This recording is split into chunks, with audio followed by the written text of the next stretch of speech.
আসসালামু আলাইকুম ওয়া রাহমাতুল্লাহি ওয়া বারাকাতুহু। তো দর্শক, আমি আছি মদিনা মুনাওয়ারায়। আপনারা যে দৃশ্যটি দেখতে পাচ্ছেন সেটি হচ্ছে যে মদিনা মুনাওয়ারার যে ক্লিনিং এর কাজটি আছে, যে মেশিনের মাধ্যমে অল্প কিছুক্ষণের মধ্যেই চকচকে এবং ঝকঝকে করে দেয়, সেই মেশিনটি হচ্ছে এগুলা। এই মেশিন অনেকগুলি একসাথে আসে এবং মদিনা মুনাওয়ারার যে টাইলস রয়েছে সেই টাইলসকে পরিষ্কার এবং ক্লিনিং এর কাজ করে। খুব অল্প সময়ের ভিতরে এই মেশিনগুলো সারিবদ্ধভাবে টাইলসগুলোকে সহজেই পরিষ্কার করে দেয়। আপনারা দেখতে পাচ্ছেন যে অনেকগুলা মেশিন একসাথে আসছে এবং তারা ধারাবাহিকভাবে একে একে সারিবদ্ধভাবে তারা তাদের কাজটি সম্পন্ন করতেছে। যাই হোক, অনেক ভালো লাগলো আমার কাছে। ভাবলাম যে আপনাদের জন্য এই দৃশ্যটি ক্যামেরাবন্দি করে নেই। আশা করি এই দৃশ্যটি আপনার কাছেও ভালো লাগবে। আমরা জানি সোনার মদিনা, সোনার মদিনাকে সোনার মদিনা কেন বলা হয়?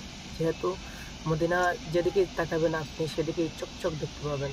আর বেশিরভাগ কাজটি করে এই বাঙালি ভাইয়েরা বা অন্যান্য পাকিস্তানি আছে, ইন্ডিয়ান আছে, যারা অনেকেই ক্লিনিংয়ের কাজ করে।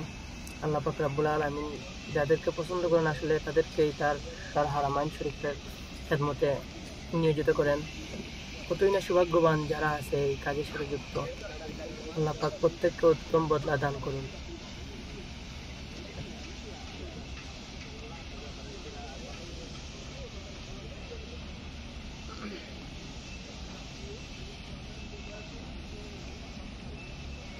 দর্শক, আপনারা আজকের এই ভিডিওটি উপভোগ করুন। আর যে যেখানে থাকেন না কেন, আমাদের প্রিয় নবী হযরত মুহাম্মদ সাল্লাল্লাহু আলাইহি ওয়াসাল্লামের উপর দুরূদ আর সালামের অসংখ্য হাদিয়া পৌঁছে থাকুন। আল্লাহুম্মা সাল্লি আলা মুহাম্মাদ ওয়া আলা আলি মুহাম্মাদ কামা সাল্লাইতা আলা ইব্রাহিম ওয়া আলা আলি ইব্রাহিম ইন্নাকা হামিদুম মাজিদ। আল্লাহুম্মা বারিক আলা মুহাম্মাদ ওয়া আলা আলি মুহাম্মাদ كما باركت على إبراهيم وعلى آل إبراهيم إنك حميد مجيد.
দেশি বালা নি পাকিস্তানি ইন্ডিয়ান